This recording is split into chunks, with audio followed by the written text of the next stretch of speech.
यहाँ पे। और ये तस्वीर आप देखिए, राजघाट पहुंचे हैं।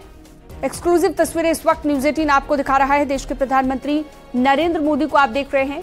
और इससे पहले हमने जो तस्वीर आपको दिखाई, ऋषि सुनक जब यहां पर अक्षरधाम पहुंचे और उस दौरान की तस्वीर, और अब ये एक और तस्वीर जो इस वक्त सामने आ रही है। जो तमाम खास मेहमान पहुंचे हुए हैं, अलग अलग देशों के राष्ट्राध्यक्ष, उनका आज एक बार फिर से सम्मान करते हुए आप देख सकते हैं प्रधानमंत्री नरेंद्र मोदी को।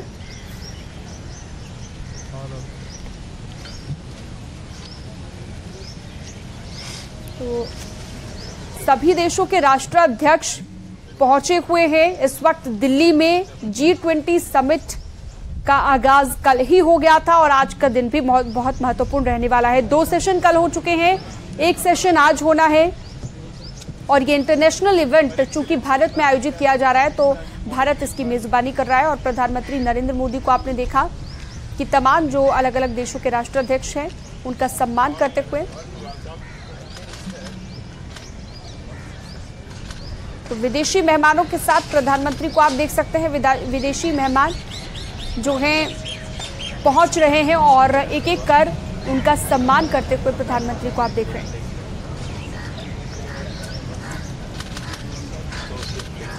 अनूप मेरे सहयोगी हमारे साथ जुड़े हुए हैं और वो इस पर ज्यादा जानकारी देंगे। अनूप, आज का पूरे दिन का क्या स्केड्यूल रहेगा G20 समिट का?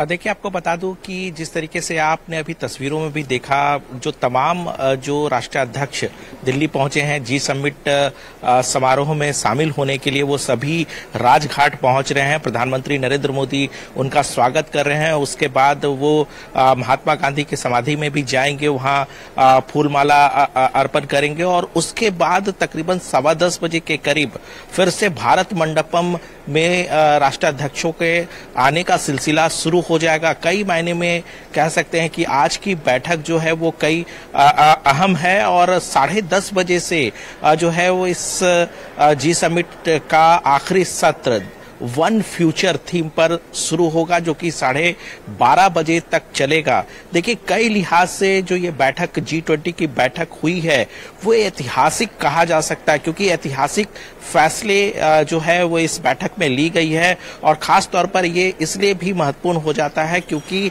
ये भारत के नेतृत्व में, भारत की अध्यक्षता में ये बैठक हो रही है।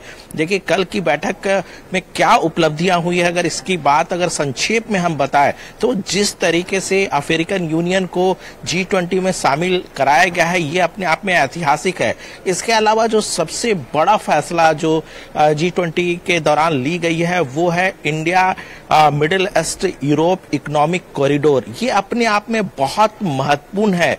जिस तरीके से चाइना अपने आप को लगातार यूरोप और अफ्रीकन कंट्री में अपने दायरे को बढ़ाने की कोशिश कर रहा था, उसकी काट में इसको देखा जा सकता है। एक बड़ा इकोनॉमिक कॉरिडोर बनाने पर सहमति जताई गई है, यानी कि भारत का जो दायरा है वो अब बहुत बढ़ने वाला है। दुनिया के कई क्षेत्रों में अपनी जो आर्थिक उपस्थिति है वो भारत दर्ज करा पाएगा। तो बहुत महत्वपूर्ण फैसले लिए गए हैं। इसके अलावा जिस तरीके से जो ज्वाइंट डिक्लेरेशन है, एक नई दिल्ली घोषणा पत्र जारी की गई है, वो काफी अहम है, क्योंकि न केवल सस्टेनेबल डेवलपमेंट की बात की गई, न केवल क्लाइमेट चेंज पे जो है वो ग्रीन कॉरिडोर बनाने की बात की गई, बल्कि आतंकवाद को लेकर के इस घोषणा पत्र में साफ साफ तौर से कहा गया कि आतंकवाद को किसी भी तरीके से प्रश्रय देना ठीक नहीं है और सभी को जो है आतंकवाद के खिलाफ जो है वो घोर निंदा करनी चाहिए। इसके अलावा मनी लॉन्ड्रिंग पे बात की गई।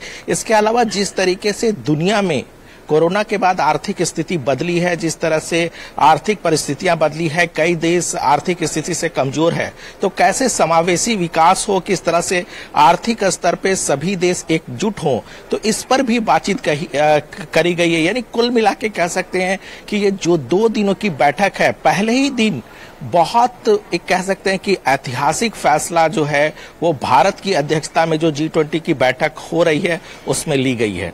जी बिल्कुल, कल के जो 2 सेशन थे उनके बारे में भी बताइएगा अनूप एक बार, और जो आज जो सेशन है वन फ्यूचर, उसमें किस किस चीज को लेकर चर्चा हो सकती है, क्योंकि कल हमने देखा वन अर्थ को लेकर जो सेशन हुआ वो भी काफी महत्वपूर्ण था। किस तरह से जलवायु परिवर्तन हो रहा है, अलग अलग देशों के बारे में यहां पर चर्चा की गई। आज क्या रह सकता है वन फ्यूचर में?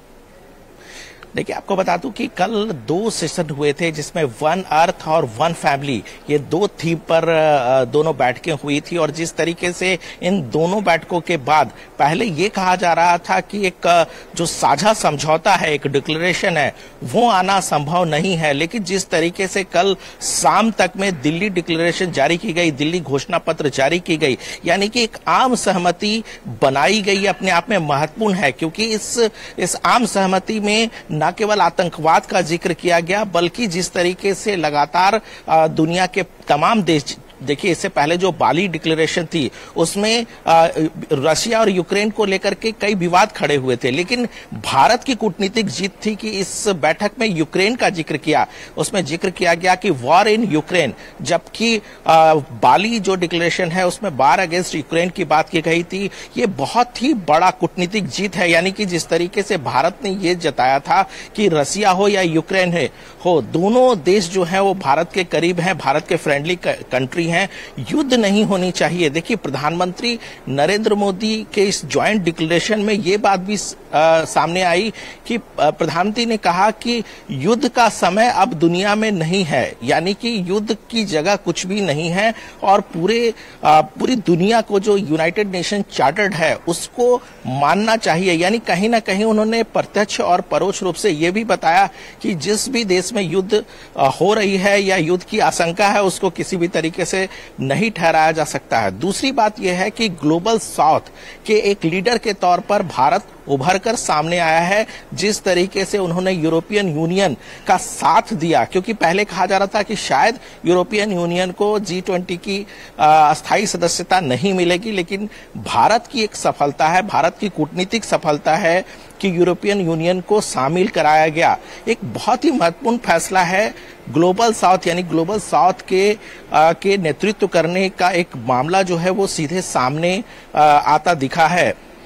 ये पूरा अगर लबोलुबा आप देखें तो ये बैठक वाकई भारत के लिहाज से ऐतिहासिक बैठक है।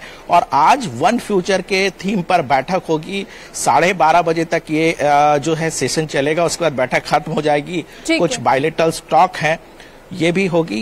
कुल मिला के कह सकते हैं कि बहुत ही ऐतिहासिक जो है ये G20 की बैठक भारत के लिहाज से बिल्कुल ऐतिहासिक रहने वाली है। अनूप, बहुत शुक्रिया, तमाम जानकारी आपने विस्तार दी। और